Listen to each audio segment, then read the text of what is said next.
Hey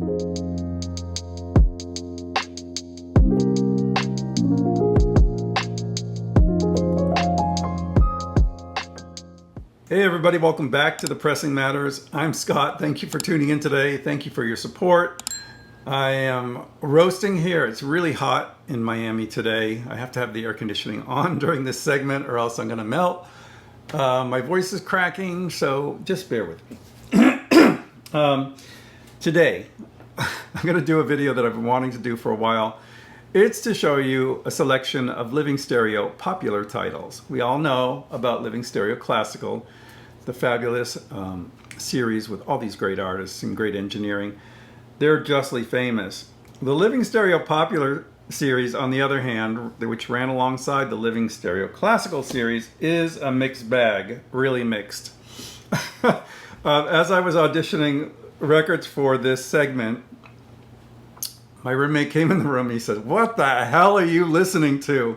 What kind of music is this?" I'm like, "This is Living Stereo Records and I'm making a video on Living Stereo Popular." He's like, "Geez," he says, "no wonder you," he said, your channel is such a niche and you're doing this niche within a niche. It's like, no one's gonna watch that." I was like, you might be right, but I want to do it. It's my channel. I'm going to do it. So I'll try to make it brief and entertaining. So brief commentary on each one of these. If you like this video, I will do a second one with more and better Living Stereo titles. You see one of the most famous ones up here, of course, but we'll talk about that in a second. I'll put a couple of gems up here. There's really only two. First one, we're going to start early, is LSP 1529, Canadian Sunset. It was a popular instrumental. It's a piano-based tune. Eddie Haywood. They created an album around it, and it's not bad, but it's pretty sleepy. Not recommended. This is LSP 1556. Now we're talking. This is Perez Prado, Latin band leader, a mambo type record. Great Latin rhythms, very good production, excellent sound. I remember getting this record. I have a story about it, but I won't tell it now because we have so much to go through. That's going to go in the gems category. It's a really good one. Another Latin album that's, I don't know, it has a great cover. This is Hugo Winterhalter, and he did a Latin album or two. I think I have two here. This is like watered down Latin music for American audiences. It's pretty, has good sound, but ultimately is going to leave you unsatisfied. Not a very good record. Collect it for the cover. That's Hugo there. Not bad, but could be better.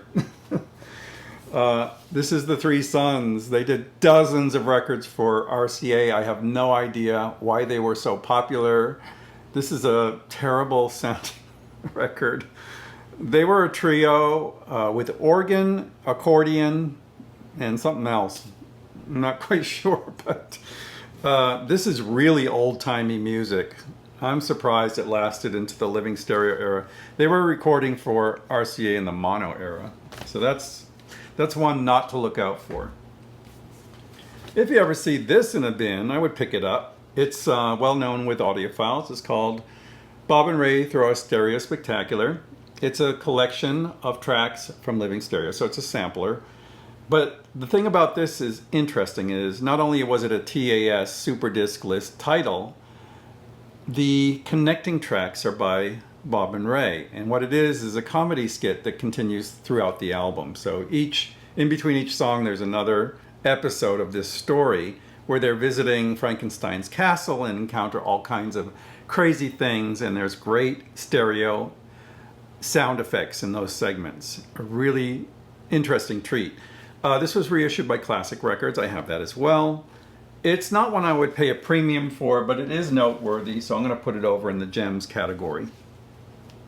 This one is called Themes for African Drums. The Guy Warren Sounds. Look at that cover. It sure attracted a lot of attention. This is a second edition. It doesn't have the Living Stereo banner. This is a pretty straightforward African drum record by someone that was, well-versed in that genre. He also had jazz chops as well, but this is a straight ahead African drumming record. It's kind of a miracle it got released. It was recorded in Webster Hall, which is one of their better halls. Not bad. I wonder if the original pressing is better, but you know, if you ever see it, pick it up just for the cover. I mean, a lot of these are just for the cover.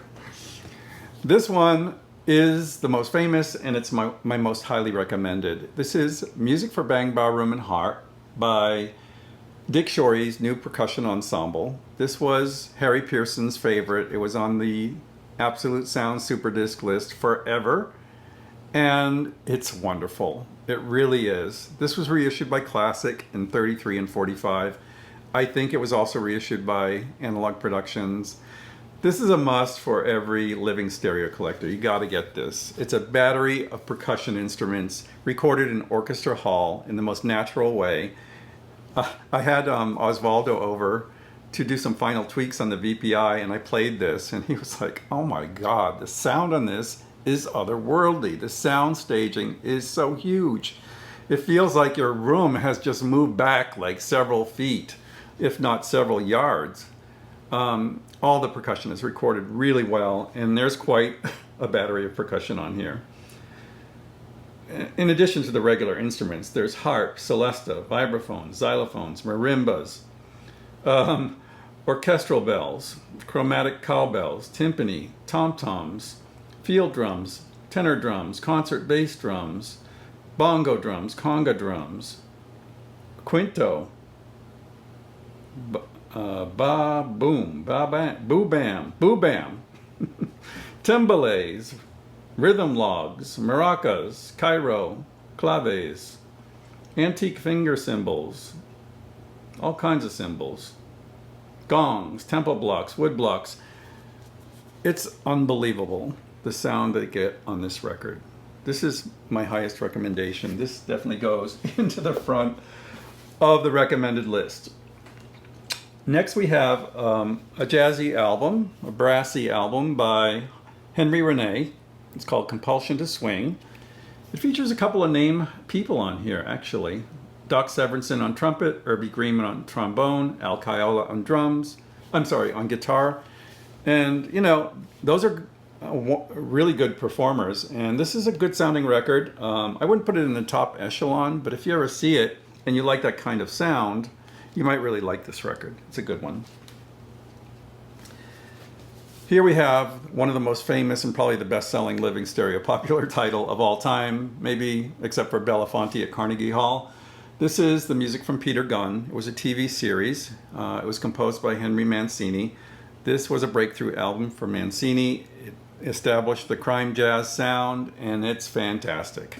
It's been reissued countless times. There was a second edition of music as well. I'm going to show you. Do get this if you ever see it. It's also been reissued by Classic. By Speaker's Corner and by Analog Productions. This is a 2x45 if you want the ultimate in Peter Gunn. This is a good one. Really wonderful record. I remember seeing that all the time in my friends' parents' record collections when I was a kid. Great record. This one, Saturday Night with Mr. C, Perry Como, has a lovely voice, but this record sucks. I think it's just real hokey sounding, just weird. You know, they have a male and female chorus on this, and it's just so old-timey, just kind of awkward. Nah, I can't recommend that. And it's too bad. It's such a beautiful cover. I mean, it was almost mint. Esquivel. He made a number of records for RCA Living Stereo, and this is not the top one. It's just the one I happen to grab. I'm going to cover some of the other ones if you guys are interested, because there are some spectacular ones. But this one is pretty tame by Esquivel standards. He was known for like really pushing the stereo envelope, and it wasn't happening on this record really. It's a taste of Esquivel, but not that great actually. It's not my favorite. I hardly ever play that one. I did a review of Chet Atkins. I included this record. It's famous. It was on the TAS Super Disc list. It's Chet Atkins on guitar with strings, and it's gorgeous. This was reissued by Classic as well. This is my original. I remember finding this in upstate New York, and I treasure it. Beautiful, beautiful balanced sound. Wonderful record. Very, very good. This is the follow-up to Peter Gunn. More music from Peter Gunn. Same type of sound, same type. It's probably from the same sessions, but I think they chose the better takes for the first album. This is okay if you really love that album. Get this one as a follow-up. Here we got another album from Perez Prado, and this is updating Prado's sound to appeal to teens with a beat. So this is Latin Goes American. It's Perez Prado, his band, with organ and an infectious beat, a contemporary beat with a lot of percussion. So it's a lot of fun to listen to. It was recorded by Bob Simpson, who we know and love. He did great engineering. It was recorded in Webster Hall, so I can give this a good recommendation. It is a lot of fun to listen to. Here we have the record that my roommate said, "What the hell are you listening to?" This is Nice by Bob Thompson, his chorus orchestra. This is a fab record. I loved it. You know, it's definitely nostalgic, but it's beautiful. The sound is exquisite. It's a lightly swinging album, a little jazzy, real pop, and the sweet chorus in the background is just so cute and beautiful. This is a great album. I love this. A lot of fun to listen to. One of the better Living Stereo Popular titles. Then we have Dick Schory's follow-up record, Music to Break Any Mood. I think there was a second cover that's a little different from this one. This one's quite interesting. It features the world's biggest gong and, of course, the battery of percussion instruments. It was recorded in Orchestra Hall too. I prefer the first one, Music for Bang, Baaroom, and Harp. This is a good second one to pick up. I feel like the stereo imaging on the first one is a little more straightforward. This one, they change positions of things a little too often, I think, and it kind of ruins the flow of the sonic experience of the record, but it's not bad. Oh, I didn't want to put it there. It's not a must-have. This is Mickey Spillane's Mike Hammer, the music from the TV series. You probably have heard the theme song. This is, it says Sound of Violence. You think it would be like a real dark crime jazz album, but it's not. If you've heard the music from the series, it's jazzy, but it's pretty much, I don't know how you would explain, West Coast jazz maybe, in sort of a crime jazz feel. It's not a bad record, actually. It sounded pretty good. This was recorded in RCA's Studio of the World, Music Center of the World in Hollywood. Then Hugo makes another appearance trying to do a Latin album. Hugo Winterhalter goes gypsy this time. I listened to this. There's nothing gypsy about it. It's really, I don't know what's going on with Hugo, but I didn't like this album at all. It is recorded by Bob Simpson.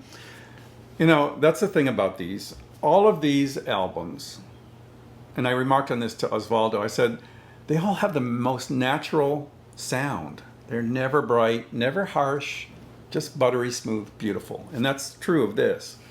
It's just the music and arrangements are really kind of pedestrian, I'm going to say. Speaking of pedestrian, here's Cugat in France, Spain, and Italy. Javier, I think it's Javier Cugat and his orchestra. He was a Latin band leader, very famous in the late 50s. But here, he's kind of going through the motions. He married Charo. He was famous for that too. She's a wonderful musician. This is just kind of watered down. It doesn't sound very Latin, that's for sure. It's kind of, you know, French songs, Italian songs, and Spanish songs, kind of done in a, I don't know, a middle-of-the-road style. Put it that way. Last but not least is this one, and I love this one for the cover, but the music's really good too. Marty Gold did a bunch of sound spectaculars for Living Stereo. Every time there was a change in technology, he would do another record, and this one's called Skin Tight. It's a bongo drum record. It has all kinds of drums. It also includes this